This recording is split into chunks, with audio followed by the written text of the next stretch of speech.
कहूँगा कि पहले दो तीन चीज़ें आप डिस्कस कर दें या मैं ही कर दूँ? मैं ही कर देता हूँ। उत्तराखंड नवनिर्माण पार्टी की ये तीसरी पत्रकार वार्ता है और हम लगातार आप लोगों के संपर्क में हैं, लगातार आपसे बात कर रहे हैं और पहाड़ में हमारा निरंतर भ्रमण हो रहा है और अभी तक हम लोग लगातार संगठन का कार्य करते रहे हैं। जैसा कि आप सभी लोगों को पता है कि उत्तराखंड नवनिर्माण का गठन 2020 में हुआ है, 18 जुलाई 2020 को, और उसके बाद 9 नवंबर 2020 को हमने चुनावों की घोषणा की थी और 70 सीटों पे चुनाव लड़ने की बात करी थी। अभी भी हम अपने पहाड़ में, पूरे ही पहाड़ में चुनाव लड़ने की बात कर रहे हैं और हम अपने बहुत सारे मुद्दों पर अभी भी वहीं पर हैं जहां से हमने बात की शुरुआत की थी। आज पार्टी अपना प्राथमिक घोषणा पत्र जारी कर रही है और हम कुछ उम्मीदवारों की भी घोषणा कर रहे हैं। पहले तो मैं ये घोषणा करना चाहूँगा कि मैं डॉक्टर मुकेश पंत स्वयं कर्णप्रयाग सीट से चुनाव लड़ रहा हूँ। मुझे स्वयं ही घोषणा करनी पड़ रही है, तो मुझे मतलब आप लोग अन्यथा नहीं लेंगे। तो इसके अलावा हमारे पहाड़ मामलों के सलाहकार हैं श्री राजेश सिंह पंवार जी, आप हमारे कोटद्वार से प्रत्याशी हैं, सभी लोग आपका अभिनंदन करेंगे। और हमारे कमल किशोर ध्यानी चौबट्टा खाल के प्रभारी भी हैं और चौबट्टा खाल के प्रभारी भी हैं। मैं आपका अभिनंदन करता हूं, स्वागत करता हूं और आपको बधाई देता हूं कि आप भी हमारे तरफ से तीसरे प्रत्याशी हैं। चौथी घोषणा हमें अपने कर्णप्रयाग विधानसभा क्षेत्र के लिए जो हमारे चुनाव प्रभारी हैं श्री सुधाकर मैठाणी जी, उनके नाम की घोषणा करनी थी। तो ये 4 नामों की आज घोषणा हो रही है। हम सारे पार्टी के सभी लोग यहाँ पे ऑफिस बियरर्स हैं और सभी लोग इस बात की घोषणा के साथ साथ इसके विटनेस भी हैं कि आज हम इतनी अहम घोषणाएं हैं। इसके बाद आज जो है पार्टी जो है अपना घोषणा पत्र जारी कर रही है। मैं चाहूँगा कि सभी लोग इस घोषणा पत्र को डिस्प्ले करेंगे। ये घोषणा पत्र है, किस किस को मिला है ये? मेरे पास हाँ, 1 मिनट है।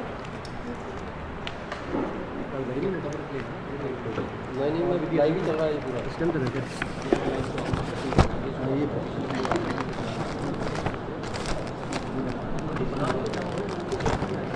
हाँ, ये है। तो सभी लोग अपने पास एक एक घोषणा पत्र रख दीजिए और इसको डिस्प्ले करिए। सब ये नहीं दीजिएगा, सब लोग इसको दिखाएंगे मीडिया को। ये पार्टी का सबको ठीक दीजिए। हाँ,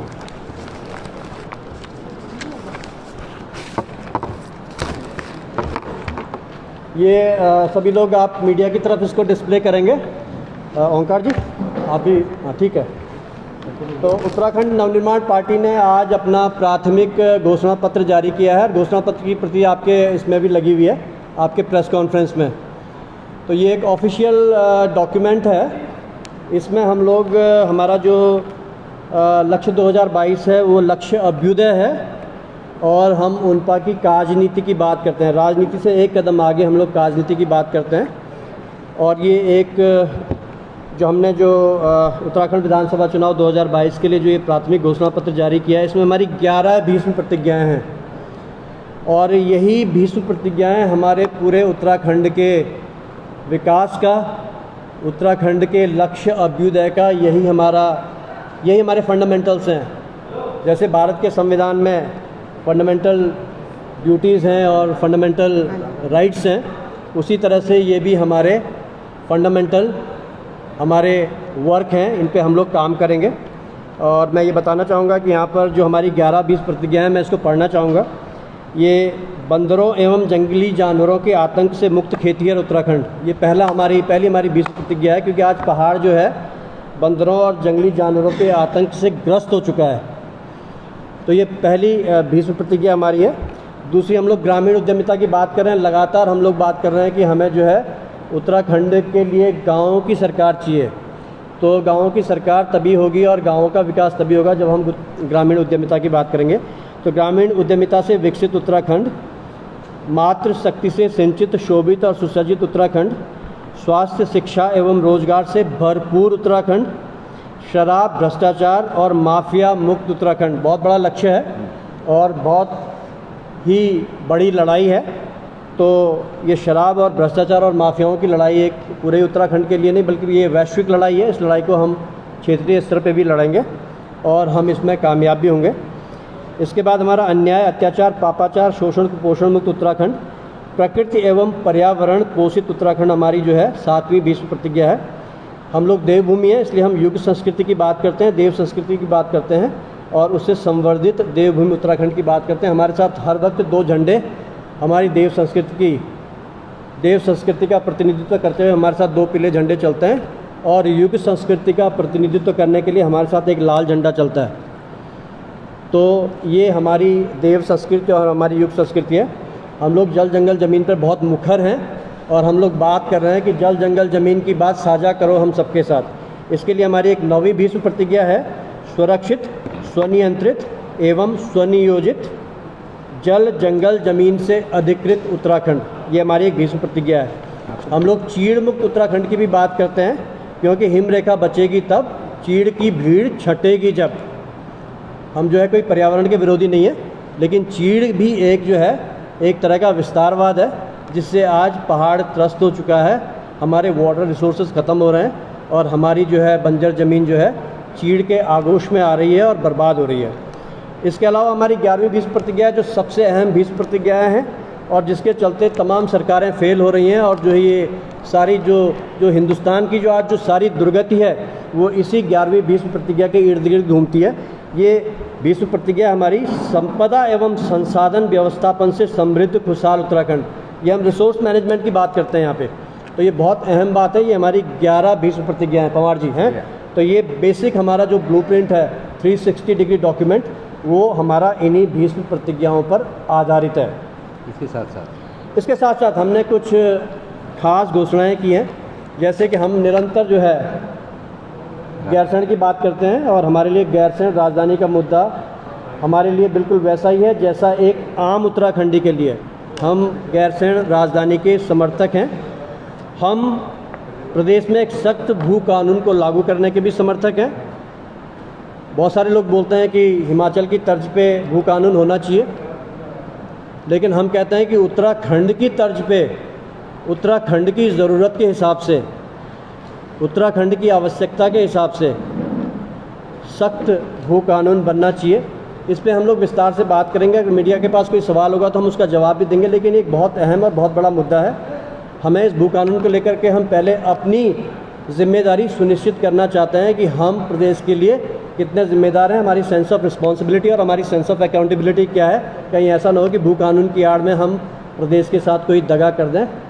और जिस तरह से पहले भी भू कानून की आड़ में जिस तरह से एनओसीज़ और जो पावर ऑफ अटॉर्नीज़ लोगों ने डिस्ट्रीब्यूट किए हैं, ज़मीन लेकर के माफियाओं के हवाले किए हैं, ये एक बहुत चिंतनीय विषय है। पहले हमें इस भू कानून को अपने लिए सख्त बनाना होगा, उसके बाद हम औरों के लिए भी इसे सख्त बनाने की बात करते हैं। तो ये बहुत बड़ी बहस है, इस पर हम लोग चर्चा करेंगे। इसके बाद हम पहाड़ी ज़िलों के गाँवों में हर माह प्रति राशन कार्ड पे 1 सिलेंडर मुफ्त देने की बात करते हैं, जिससे कि हमारे स्थानीय जंगलों पर जो है किसी तरह का दबाव न पड़े। लेकिन इसके लिए हमारी कुछ शर्तें हैं जो हम मीडिया के साथ बाद में शेयर करेंगे।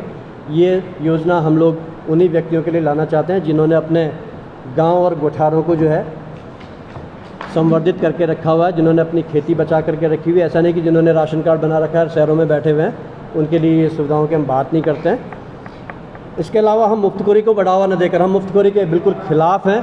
ये जो फ्री की जो बिजली और जो फ्री की राशन है, ये हमारे लिए एक घुन की तरह काम कर रही है। हम लोग जो है मुफ्तखोरी का विरोध करते हैं और हम जो है लोगों की क्रय शक्ति बढ़ाने की बात करते हैं। हम कहते हैं कि क्यों ना लोगों की इतनी क्रय शक्ति बढ़ाई जाए कि लोग स्वयं से अपने लिए वो संसाधन जुटा पाएँ जो आवश्यकताएं उनकी हैं। अगर हम किसी को एक गैस का सिलेंडर देते हैं या एक कोई बिजली मुफ्त देते हैं, लेकिन उसको किसी और चीज़ की ज़रूरत है, तो वो उसके बदले उस चीज़ को प्राप्त नहीं कर सकता है। क्यों ना हम एक ऐसी स्वतंत्रता व्यक्ति को दें कि वो अपने लिए वो चीज़ जुटा पाए जो उसके लिए ज़रूरी है। तो एक क्रय शक्ति बढ़ाने की हम बात करते हैं और इसीलिए हम ग्रामीण उद्यमिता को लेकर के बहुत ही गंभीर हैं। रोजी रोटी का पलायन खत्म करने के लिए पार्टी के पास प्रतिवर्ष 15 लाख रोजगार सृजित करने की क्षमता है।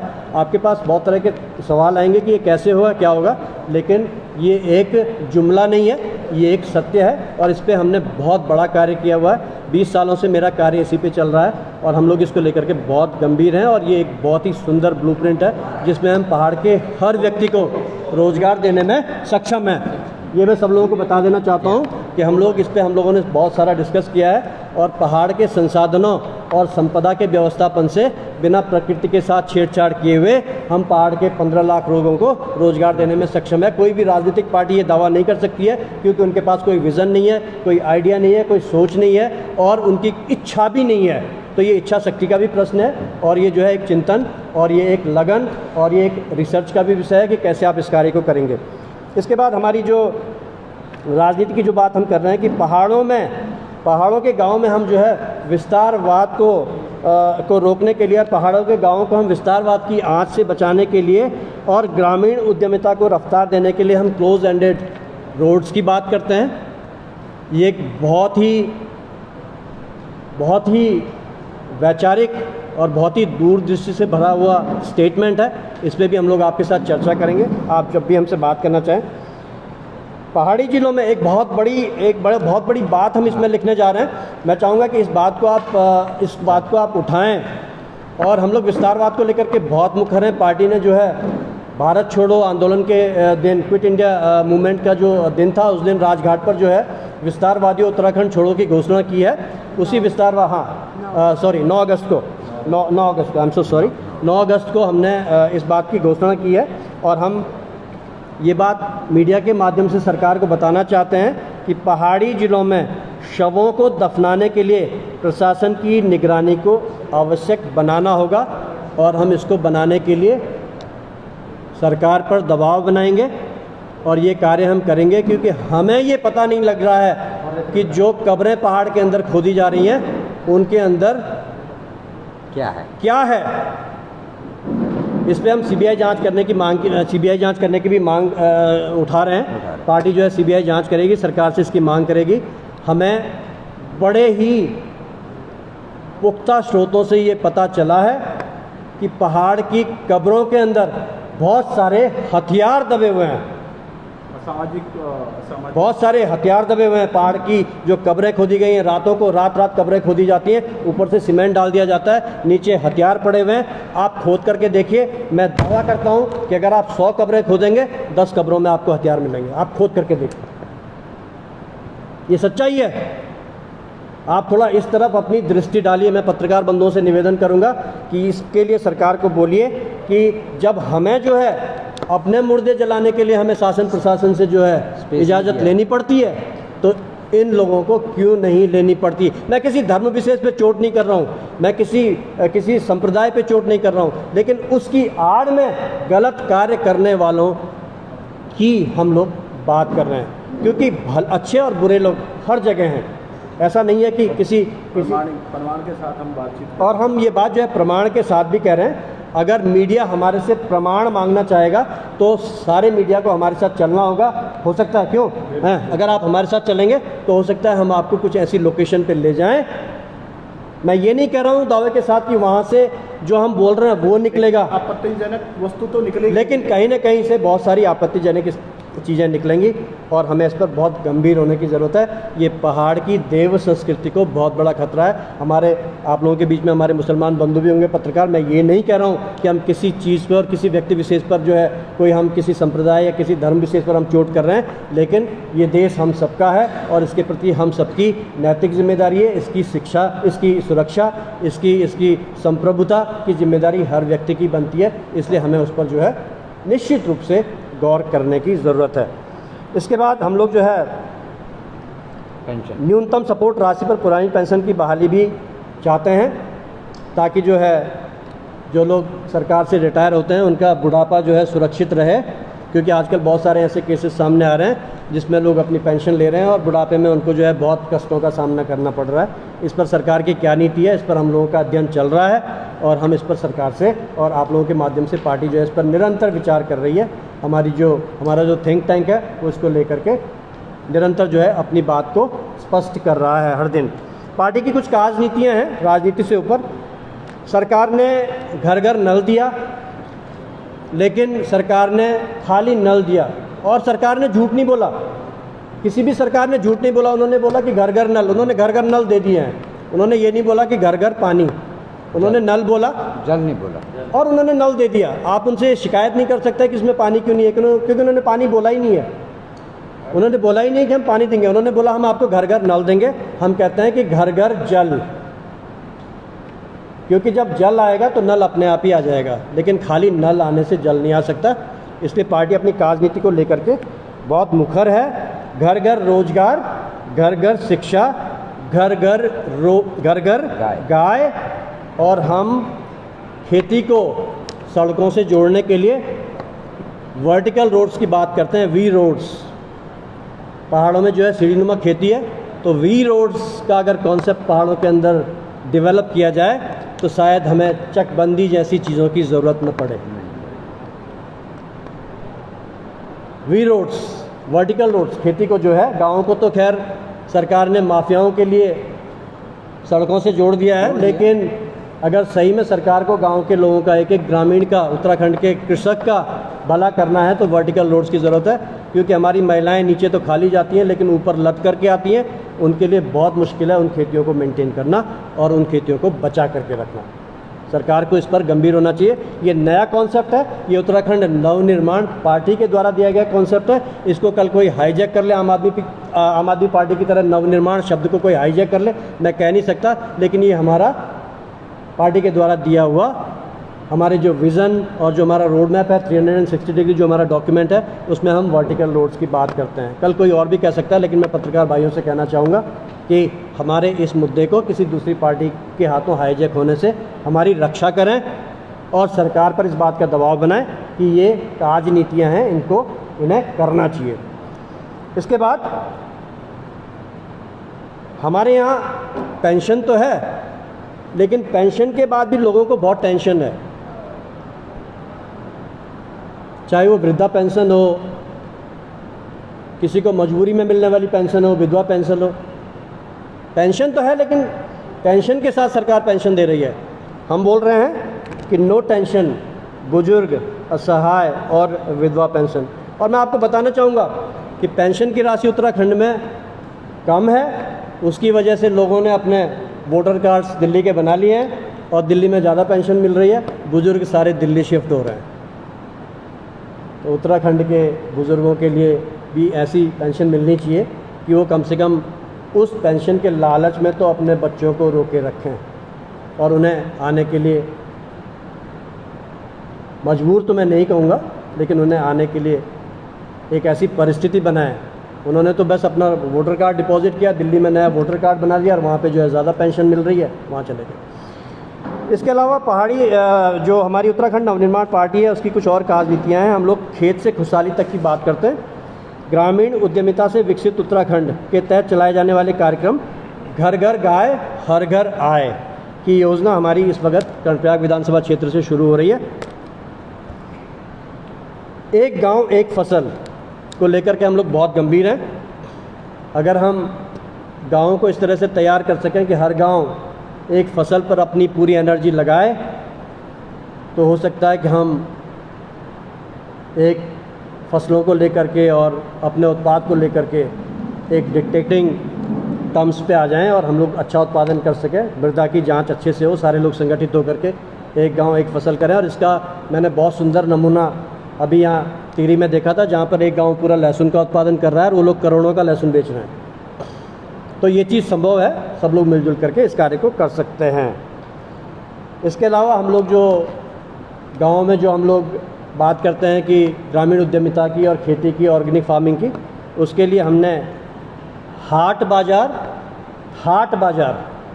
की योजना हम लोग पार्टी स्तर पर शुरू करेंगे, जिससे लोगों को अपने उत्पादों को विपणन करने में आसानी रहेगी। ये हाट बाज़ार उत्तराखंड के लोगों का ठाट बाज़ार बने हैं, तो ये हम चाहते हैं। बस इतनी सी बात है। ये हमारा एक प्राइमरी आज का घोषणा पत्र था और इसके बाद हमारा विस्तृत घोषणा पत्र भी धीरे धीरे करके हम उसको लागू मतलब आप लोगों के बीच में लाएंगे। हमने 3 लोगों के नामों की घोषणा की है। हमारे राजेश सिंह पंवार जी कोटद्वार से प्रत्याशी हैं, हमारे कमल किशोर ध्यानी जी चौबट्टे खाल से प्रत्याशी हैं और मैं स्वयं जो है कर्णप्रयाग सीट से अपने भाग्य को आजमा रहा हूँ, देखता हूँ। डॉक्टर मुकेश पंत जी हमारे पार्टी के जो है पार्टी के जो राष्ट्रीय महासचिव हैं, वो उसके साथ ही साथ हमारे कर्णप्रयाग विधानसभा के प्रत्याशी भी हैं, घोषित प्रत्याशी हैं, और पार्टी की तरफ से मुख्यमंत्री के घोषित प्रत्याशी भी डॉक्टर मुकेश पंत हैं। खैर ये तो सब आप लोगों का स्नेह है, और ठीक है, हर पार्टी जो है अपने लिए बहुत अच्छा सोचती है। हर लोग जो है चुनाव में भाग जो है जीतने के लिए ही लेते हैं, लेकिन इसके अलावा भी कुछ ओंकार जी हमारे राष्ट्रीय कोषाध्यक्ष और मीडिया प्रभारी जी कुछ कहना चाह रहे हैं। बातचीत करना चाहूँगा जो अभी हमारे कमल जानी जी ने बात की, बहुत बढ़िया बात बोली कि एक वर्ष पहले 14 नवंबर को हम लोगों ने इसी मंच पे 9 नवंबर, अच्छा सॉरी इसी मंच पे हमने 9 नवंबर पिछले वर्ष स्थापना दिवस पे, उत्तराखंड स्थापना दिवस पे घोषणा की थी कि हमारी उत्तराखंड नवनिर्माण पार्टी के मुख्यमंत्री के रूप में जो चेहरा है वो डॉक्टर मुकेश पंत जी का होगा। लेकिन हमारे कुछ बीच में कुछ ऐसी परेशानियां चली हैं, परिस्थितियां बनी हैं, जिसके कारण कि आज शायद हम लोग कुछ टूटे जरूर हैं, लेकिन पूरी तरह से नहीं टूटे। और हमने उत्तराखंड को जो नवनिर्माण का जो नाम दिया है, उत्तराखंड नवनिर्माण पार्टी, यानी उत्तराखंड का नवनिर्माण करना है, क्योंकि उत्तराखंड का निर्माण तो 2000 में हमारे उत्तराखंडी जो भाई बंधु थे, माँ बहनें थी, उन्होंने अपना त्याग बलिदान दिया और तब हमें ये उत्तराखंड राज्य दिया। बस इसीलिए मैं थोड़ा सा मैंने रोकना पड़ा, मुझे इसके लिए क्षमा चाहूँगा आप लोगों को। धन्यवाद। हमारे ओंकार सिंह कोहली जी, आप उत्तराखंड कोहली फाउंडेशन के चेयरमैन भी हैं और सामाजिक न्याय को लेकर के बहुत उनकी अच्छी मुहिम है। तो सभी लोगों का इतनी सी बात थी, और अगर आप लोगों की कुछ जी शराब और खनन नीति पर यह है कि उत्तराखंड के अंदर जो है अवैध खनन जिस तरह से चल रहा है, खनन तो यहाँ पर वैध है नहीं। अगर जो वैध खनन है वो इतना मुश्किल है कि उस तक जो है लोगों की रीच नहीं है, लोगों को जो है जो हमारे ट्रिब्यूनल है उससे लोगों को कितनी मुश्किलें होती हैं, मैं लगातार, और ये आम आदमी की मुश्किल नहीं है, ये बहुत बड़े बड़े प्रभावशाली लोगों की मुश्किलें हैं। लगातार हमारी, आप यकीन करेंगे कि अवैध खनन का जो मामला है वो इतना गंभीर मामला है उत्तराखंड में। भाजपा सरकार ने और कांग्रेस सरकार ने पिछले 20 साल में जो खनन की, अवैध खनन की जो सीमाएं पार करी हैं, आप यकीन माने कि अवैध खनन के कारोबारी जो ये माफिया है, इनके लिए सड़कें खोद दी गई हैं नदी तक। 7 किलोमीटर की रोड जो है सिर्फ खनन के लिए खोद दी गई है, जिसका कोई रिकॉर्ड ही नहीं है। आप ये देखिए जनता के पैसे का कैसा दुरुपयोग हो रहा है। 7 किलोमीटर की सड़क जो है एक मेन रोड से खींच के और नीचे नदी तक लाई गई है, सिर्फ अवैध खनन को बढ़ावा देने के लिए। तो अवैध खनन पे सरकार तो बुरी तरह, ये खनन पे तो बहुत बुरी तरह से नाकाम। पार्टी सैंड में बनी हुई है, पार्टी सैंड का उदाहरण, पार्टी सैंड में जो है आप अगर देखें, पार्टी सैंड के नीचे नदी है, नदी के सामने देखिए तो एक पूरी रोड सिर्फ खनन वालों के लिए सरकार ने खोद के दी है। और मैं खनन पे आप लोगों को बताना चाहूँगा कि खनन पे जो खनन माफिया हैं वो कई तरह के प्रयोग कर रहे हैं। अभी जो है मैं कर्णप्रयाग की तरफ गया हुआ था, तो जो बहुत ही हार्ड रॉक्स हैं, अगर आप वहाँ जाएंगे तो खनन माफियाओं ने छोटे होल कर रखे हैं। उन रॉक्स के अंदर घुसने के लिए छोटे होल कर रखे हैं, और अंदर जो है आप करिए, ये बहुगुणा जी के लिए भी बहुत अच्छी स्टोरी है। उन्होंने सिर्फ आदमी को अंदर जाने के लिए एक छोटा सा होल कर रखा है, अंदर जो है वो अपनी जान को जोखिम में डाल करके खनन कर रहे हैं, और उनकी गाड़ियां भर भर करके जा रही हैं, किसी को पता ही नहीं है। इस तरह से अवैध खनन हो रहा है। शराब के हम बिल्कुल खिलाफ हैं, हम शराब मुक्त उत्तराखंड की बात करते हैं, और हमारा ये है कि हम कहते हैं कि हमने कई बार ये बहुत बात बोली है कि हम जो है प्रदेश के अंदर इस तरह का माहौल क्रिएट करना चाहते। देखिए, शराब जो है शराब जो है हर व्यक्ति के लिए नहीं है, हम जैसे लोगों के लिए शराब नहीं है। शराब जो पीते होंगे वो एक अलग व्यवस्था है। हमारे लिए शराब कहीं से भी उपयुक्त नहीं है। शराब को लेकर हम बिल्कुल, हमारा शराब जो है हमारे लिए, शराब का मतलब है कि हमारे लिए इतना बड़ा डेफिसिट है, स्टेट रेवेन्यू का डेफिसिट है, हमारे परिवारों की बर्बादी का डेफिसिट है, हमारे कल्चर का सर्वनाश हो रहा है। शराब तो हमारे लिए बहुत ख़राब है। इस पर हम लोग एक बहुत बड़ा आंदोलन शुरू करेंगे और इस बहुत बड़ा रेवेन्यू शराब से ही आता है। उत्तराखंड सरकार अगर वही बंद हो गया तो फिर कैसे आगे सर्वाइव करेगी? शराब से सिर्फ 3,000 करोड़ का रेवेन्यू सरकार का टारगेट है, जो कि सरकार कभी जो है पूरा नहीं कर पाई। लेकिन हम जो है 1 लाख करोड़ रुपए के रेवेन्यू की बात करते हैं। जो भी शराब के लिए, शराब को हटाइए, आप फेंकिए उसको। शराब के अलावा भी हमारे पास ऐसे संसाधन हैं। हमारे ब्लूप्रिंट में हमने इस बात का पूरा खुलासा किया है कि अगर हम उत्तराखंड के प्राकृतिक संसाधनों का सदुपयोग करें और थोड़ी सी दूरदृष्टि रख करके थोड़ी योजनाएं बनाएं तो हम 1 लाख करोड़ रुपया प्रतिवर्ष का रेवेन्यू पैदा कर सकते हैं। 3,000 करोड़ रुपया क्या है उसमें? अरे एक और बात है, अभी आपने कहा कि एक गांव एक फसल की आपने बात की, लेकिन उत्पादन तो किसी भी चीज़ का किया जा सकता है, लेकिन सरकार आने में या आपकी नीति में कहीं उसकी खरीदारी के लिए क्या नीति होगी? खरीदारी के लिए जब आप बिल्कुल, जब आप एक गांव मिनिमम सपोर्ट प्राइस होगा। मिनिमम सपोर्ट प्राइस की तो जो बात होगी वो तो होगी, लेकिन जब आप एक गांव और एक फसल की बात करते हैं तो तब हमें, जब वो गांव ही मंडी में तब्दील हो जाएगा तो मुझे नहीं लगता है कि उसके विपणन में कोई दिक्कत आएगी। एक व्यापारी के लिए वस्तुओं का संकलन करना भी एक बहुत बड़ा चैलेंज होता है। माना मैं एक लहसुन का व्यापारी हूँ या मिर्च का व्यापारी हूँ, अगर मुझे मिर्च का व्यापार करना है और मुझे 100 जगह से मिर्च इकट्ठी करनी है और अगर मुझे वो मिर्च एक ही जगह से मिल रही है या 5 जगहों से मिल रही हैं, तो आप बताइए आप किस चीज़ को प्रेफर करेंगे? विपणन तो स्वयं ही हो जाएगा। जगह की बात नहीं की है, हम ये कह रहे हैं कि किसान को मिनिमम सपोर्ट प्राइस मिलेगा। बिल्कुल, मिनिमम सपोर्ट प्राइस क्या, मिनिमम सपोर्ट प्राइस से भी हम अच्छे सपोर्ट प्राइस की बात करते हैं। हम एक उद्यमी सरकार की बात कर रहे हैं। हमारी जो हम उत्तराखंड नवनिर्माण पार्टी की जो सरकार है, हम एक उद्यमी सरकार की बात कर रहे हैं। हम कहते हैं कि सरकार को एक सीईओ की तरह काम करना चाहिए, सरकार के मंत्रियों को सीईओ की तरह काम करना चाहिए, कॉर्पोरेट की तरह आप काम करिए। आप जब इस तरह से काम करेंगे तो आपके उत्पादनों के विपणन की क्या समस्या है? आप खरीदिए खेत में जाकर के 200 रुपये किलो, 20 रुपये किलो कौन बोलता है? आप 200 रुपये भी खरीद सकते हैं अगर आपके पास उसके लिए, उसको प्रोसेस करने के लिए, उसके उत्पाद के लिए अगर आपके पास कोई बढ़िया योजना है। तो अगर योजना ही नहीं है तो आपने सड़ाना ही है उसको, तब तो आप 20 के आप 2 रुपये किलो भी नहीं खरीद सकते हैं। लेकिन अगर आपके पास योजना है, आपने देखा होगा जब पेप्सी एंड लेज आए थे कंट्री के अंदर तो उन्होंने देश के अंदर आलू का उत्पादन कराया था और उस समय वो आलू 80 रुपये किलो, 90 रुपये किलो खरीदते थे, जबकि बाज़ार में 2 रुपये किलो आलू मिलता था। उन्होंने किसानों को प्रेरित किया कि आप आलू उगाइए, हमें बड़ा आलू चाहिए, बड़े साइज़ का आलू चाहिए, हम चिप्स बनाना चाहते हैं, हम आपको ये रेट देंगे। किसानों ने बड़ा आलू उनको दिया, छोटा आलू मंडी में डाला। करने से क्या नहीं होता है, एक सोच होनी चाहिए। लेकिन हाँ, सरकार को, उत्तराखंड की परिस्थितियाँ ऐसी नहीं हैं कि यहाँ पर अगर सरकार बोलती है कि शहद का उत्पादन करो, मौन पालन का उत्पादन करो, तो पहले वो कार्य सरकार को करके दिखाना होगा। ऐसे नहीं बोला जाता कोई चीज़ कि आप करो, पहले सरकार करके दिखाए, प्रमाणित करके दिखाए कि हम कितने शहद का उत्पादन कर रहे हैं, तभी तो लोगों को बिलीव होगा। इस कंट्री के अंदर, इस स्टेट के अंदर 100 साल से रेशम विभाग कार्य कर रहा है। 2 मीटर आज तक रेशम विभाग ने रेशम नहीं बनाया, सारा रेशम असम से लेकर के आते हैं। क्या रेशम बनाया उन्होंने?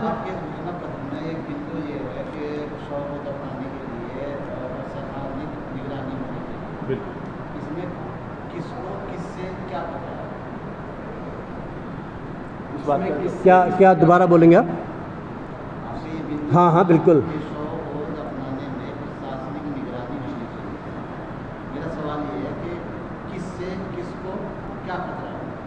देखिए,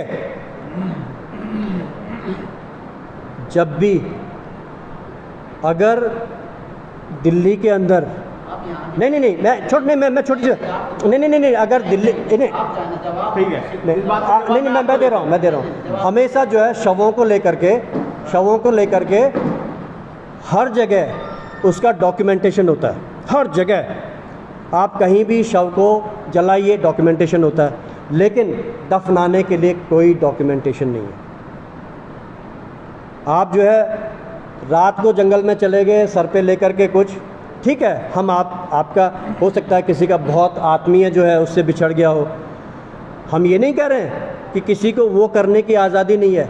भाई किसी के साथ कोई अप्रिय घटना होगी तो वो उसके लिए उसका इंतज़ाम तो करेगा, लेकिन ऐसे भी बातें हैं कि कोई घटना ही नहीं है और फिर भी ज़बरदस्ती कब्र खोदी जा रही है, उसके अंदर क्या डाला जा रहा है हमें क्या पता है। कम से कम डॉक्यूमेंटेशन तो हो कि फ़लाने नाम का व्यक्ति, उसका जो है इंतकाल हो गया है और उसके लिए जो है उसको दफनाने के लिए जो है सरकार को एक नोटिफिकेशन तो जाना चाहिए। हमारे कमल ध्यानी जी की माता जी का स्वर्गवास हुआ, पूरा डॉक्यूमेंटेशन हुआ। उत्तराखंड नवनिर्माण पार्टी की सुनिए, उत्तराखंड नवनिर्माण पार्टी का धार्मिक विस्तारवाद पे ऑलरेडी डॉक्यूमेंट है। एक है डेथ सर्टिफिकेट किस तरीके से उन लोगों को हासिल होता है, ये बड़ा सेंसिटिव मुद्दा अपना। जी हाँ, जी हाँ, जी हाँ। बिल्कुल, उनको डेथ सर्टिफिकेट भी चाहिए। हाँ। आप कह रहे हैं कि डॉक्यूमेंटेशन नहीं होता, हाँ। तो ये कौन से पर्टिकुलर हाँ। समुदाय के लिए आप ये सब चीज़ें कर रहे हैं? ये उस समुदाय के लिए है जो अपने शवों को ज़मीन में दफनाते हैं, कब्र बनाते हैं, उसको सीमेंट करते हैं, उसको सीमेंट्री बनाते हैं, उन लोगों के लिए है। और अगर हमारे ऐसे धर्म जिसमें कि हमारे जैसे हिंदू धर्म में जलाने की प्रथा है, लेकिन उसमें भी कई कुछ परिस्थितियों में शवों को गाड़ा जाता है, क्या हम लोग नहीं गाड़ते हैं? कोई जो है बहुत छोटा बालक जो है हो जाता है तो उसका भी डॉक्यूमेंटेशन होना चाहिए, उसका भी डॉक्यूमेंटेशन है। तो क्या उनका डॉक्यूमेंटेशन नहीं होता आपके अकॉर्डिंग? नहीं होता। तो उनको डेथ सर्टिफिकेट, उनको डेथ सर्टिफिकेट, उनको सरकारी सुविधा, उनको डेथ सर्टिफिकेट जो है किसी ग्राम प्रधान के लिखने पे मिलता होगा, किसी और व्यवस्था के लिए मिलता होगा, क्योंकि हमें भी मिलता है ग्राम प्रधानों से। ऐसा नहीं है कि हमें नहीं मिलता है, हमारे यहाँ भी गांव में मरते हैं तो क्या हमारे ग्राम प्रधान नहीं देते हैं, लिख करके दे देते हैं। आदमी मर जाता है, आदमी मर जाता है, जनता का प्रतिनिधि होता है। अभी कोई एक प्रशासन को जानकारी दी जाए। जानकारी दी। जैसे कि पंत जी ने कहा कि हमारे पास इस बात के प्रमाण है कि जो कब्रें बनाई जा रही हैं, जो कब्रें खोदी जा रही हैं, और जो है पहाड़ों में जो कब्रें खोदी जा रही है या मज़ारें बनाई जा रही हैं, उसमें कुछ आपत्तिजनक वस्तुएं डाली जा रही हैं। इस बात के हमारे पास पुख्ता प्रमाण सबूत है। और मैं साफ कह रहा हूँ कि उसमें हथियार डाले जा रहे हैं, स्पष्ट है। हम क्यों घुमा फिरा करके बोल रहे हैं? उनमें हथियारों की हथियार भी डाले जा रहे हैं। हमारा एक बहुत बड़ा मुद्दा है, हम इस पे सीबीआई जांच की बात कर रहे हैं कि सरकार जो है, समुदाय, जिस समुदाय पे आप पूछना चाहते हैं, उस समुदाय के कई लोग वर्षों से उत्तराखंड में रह रहे हैं, हमें उनसे कोई परेशानी नहीं है। लेकिन जो लोग बाहर से आ रहे हैं, जो बिजनौर से आ रहे हैं, जो नजीबाबाद से आ रहे हैं, जो देवबंद से आ रहे हैं, जो लोग यहाँ बस से जा रहे हैं, जिसको सरकार सपोर्ट कर रही है, रोहिंग्या बस रहे हैं, बांग्लादेशी बस रहे हैं, हमारा उनको लेके क्वेश्चन है। हमारा यहाँ उत्तराखंड में रहने वाले अल्पसंख्यकों पे कोई क्वेश्चन नहीं है, लेकिन जो बाहर से आ रहे हैं, हमारा सवाल उन लोगों पे है। देखो, हम उनके लिए कह रहे हैं ये चीज। देखिए नियत, लगता कि आप मौलिक अधिकारों को चैलेंज कर रहे हैं। मौलिक अधिकार, हिंदुस्तान भारत एक, ठीक है, जो मौलिक अधिकार हैं सबको। क्या बांग्लादेशियों के लिए यहाँ पे मौलिक अधिकार है? नहीं, बांग्लादेश के लिए नहीं। क्या रोहिंग्याओं के लिए यहाँ मौलिक अधिकार है? बिल्कुल नहीं है। ठीक है, क्या जो धार्मिक विस्तारवाद उत्तराखंड के अंदर फैल रहा है, क्या उसको वो आप मौलिक अधिकार चाहते हैं उसका? इसका मतलब ये है कि आपकी पार्टी कुछ विशेष समुदाय। नहीं, ऐसा नहीं। देखिए मैं इस पे स्पष्टीकरण, मैंने क्या बोला कि हमारे उत्तराखंड में जो वर्षों से, पीढ़ियों से जो अल्पसंख्यक रह रहे हैं, वो हमारे भाई हैं। देखिए वो हमारे भाई हैं। मैं कमल ध्यानी जी को जरा रोकना चाहूँगा। पहले तो हमें ये समझना बहुत ज़रूरी है कि विस्तारवाद होता क्या है। विस्तारवाद जो है एक सुनियोजित षड्यंत्र होता है। एक षड्यंत्र के तहत जो है एक खास वर्ग का व्यक्ति जो है किसी समाज के बीच में पैठ बना करके उसकी संस्कृति को ख़त्म करता है। उसकी संस्कृति, विस्तारवाद हमेशा संस्कृति और सभ्यता पर चोट करता है। ये हमें समझने की ज़रूरत है। तो जब किसी स्थान विशेष की, क्षेत्र विशेष की संस्कृति और सभ्यता पर चोट करने के लिए किसी विस्तारवाद का प्रोपेगेंडा लॉन्च किया जाता है, तो वो उस संस्कृति के लिए बहुत खतरनाक है। हमारे उत्तराखंड में आज भी मुसलमानों के इतने गांव हैं कई वर्षों से, मुसलमानों की तो बात ही नहीं नहीं मैं है ना, नहीं मुसलमानों की बात है ना, मैं है ज़्यादा ना। क्वेश्चन पलट रहा हूँ। भाजपा कहती है कि अटल ने बनाया, मोदी संवारेंगे, आप क्या करेंगे? अटल ने बोला अटल ने बनाया क्या बना और मोदी ने संवारा। उत्तराखंड, और मोदी संवारेंगे। क्या संवरा ये तो आप भी देख रहे हो। हम तो नव निर्माण करेंगे। हमने क्या क्या संवरा और क्या बचाया और क्या बनाया। हमने पहाड़ मांगा, हमें क्या मिला, है ना। एक ऐसा आंदोलन जिसका कोई नेतृत्व ही नहीं था, आपने थोप दिया। न तो इसमें कोई लीडर था। एक जन आंदोलन को आपने राज्य में बदल दिया। कोई टेबल टॉक्स नहीं हुए, कोई लीडर उभर करके नहीं आया, कोई साइन नहीं हुआ डॉक्यूमेंट, कोई ट्रीटी साइन नहीं हुई, कोई डॉक्यूमेंट साइन नहीं हुआ। एक ड्राफ्ट तैयार किया जो कि रात को शाम को फिर से बदल दिया गया। ये तो एक पार्टी लेवल पे जो है उत्तराखंड बनाया, कोई आंदोलन है। राजधानी, हम गैर सैंड राजधानी के बिल्कुल पक्षधर हैं और हमने बोला कि अगर उत्तराखंड नवनिर्माण पार्टी एक मिनट में मेरे सवाल, आपने कहा कि नव निर्माण हमारा ये लक्ष्य है। ठीक है, और आप गैरसैंण उत्तराखंड का है, जी। आप दूसरे का क्यों ले रहे हो? क्या कह रहे हैं, किसका ले गैरसैंण के लिए तो उत्तराखंड का है ना, अभी तक आंदोलन करते नहीं तो हम गैर सैंड राजधानी के समर्थक हैं। हमने बोला है कि हम चाहे अगर हमारी सरकार बनेगी तो हमें टेंटों से जो है सरकार चलानी पड़े। हम सर सीजन तो अपनी चल रही है, हैं, ग्रीष्मकालीन तो अपनी होती है टेंट। अरे महाराज ये तो रिजॉर्ट्स हैं, ये ग्रीष्मकालीन रिजॉर्ट हैं, ये राजधानी थोड़ी नहीं है। ये शीतकालीन ग्रीष्मकालीन, ये तो रिजॉर्ट्स हैं सरकार के, परमानेंट राजधानी की बात कर है ना। आप राजधानी की बात करिए। आखिरी सवाल है आपसे कि क्या जिस तरह से भाजपा राजनीति कर रही है या और सभी संगठन, हम आम आदमी पार्टी की बात करें, सब ने घूम फिर करके धर्म की राजनीति पर आकर के आधारित हो गए। उत्तराखंड नव निर्माण पार्टी भी उत्तराखंड में धार्मिक मुद्दों की राजनीति नहीं, हम लोग राजनीति की बात करते हैं। राजनीति की बात। हमने राजनीति कभी नहीं बोला, हम राजनीति की बात करते हैं। हम एक कदम, इसीलिए हम बोलते हैं कि उद्यमी सरकार, जो काम करने वाली सरकार है। हम राजनीति की बात कर रहे हैं, काज करिए, क्योंकि काज ही तो है, काम ही तो है, और है क्या। राजनीति में तो जो है दांव पे चल रहे हैं। हम लोग ऐसी व्यवस्था की बात कर रहे हैं कि जिसमें हमारा पलायन रुके, हमारे रोजगार हों, हमारे लिए स्वस्थ समृद्ध और खुशहाल उत्तराखंड की बात जब हम करते हैं तो ये राजनीति की बात है। ये कोई नहीं कर रहा है, यहाँ तो बांटने और खरीदने की राजनीति चल रही है। उत्तराखंड के लिए चकबंदी कितना जरूरी है? हम चकबंदी पे अभी बात नहीं करेंगे, लेकिन मैं निजी रूप से चकबंदी का समर्थक नहीं हूँ। और मैं आपको बताना चाहता हूँ, अगर आपने चर्चा शुरू कर दी है तो मैं आपको बताता हूँ कि चकबंदी हमारे लिए क्यों लाभकारी नहीं है। चकबंदी हमारे लिए इसलिए लाभकारी नहीं है क्योंकि हमारे जो गांवों के खेत हैं, नहीं मैं थोड़ा सा बोल देता हूँ, 2 मिनट में ख़त्म कर देता हूँ। हाँ, दूसरे का अच्छा, किसी और की प्रेस कॉन्फ्रेंस है? हाँ हाँ। जब पार्टी का पदार्पण हुआ था उत्तराखंड नवनिर्माण पार्टी उपमा का, हाँ। तब आपने नैतिक दबंगों की बात कही थी, लेकिन आज पूरी प्रेस कॉन्फ्रेंस में नैतिक दबंगों की बात कर रहे हैं। नैतिक दबावों की बात तो आपसे वहीं पर हो गई थी गाड़ी में। वहीं पर मैंने बोल दिया था कि हम लोग पहाड़वाद और नैतिकता पे हम नैतिक दबंगों की बात करते हैं, नैतिक दबंगों की सरकार की बात करते हैं। मैं हमेशा बोलता हूँ कि नैतिक होना और दबंग होना दोनों अलग अलग चीज़ें हैं। हमारे मनमोहन सिंह जी नैतिक थे, दबंग नहीं थे। बिहार के अंदर बहुत दबंग हैं, नैतिक नहीं है। लेकिन अगर आप नैतिक और दबंग होंगे तो आप एक जज की तरह काम करेंगे, एक न्याय हंस की तरह काम करेंगे और अपने स्टेट को आप निश्चित रूप से सुख, समृद्धि और विकास के रास्ते पर ले जाएंगे। आपको एक न्याय हंसों की सरकार चाहिए, न्याय हंसों का राज चाहिए। बस इतना ही कहना। बहुत बहुत धन्यवाद, बहुत बहुत आभार आपका।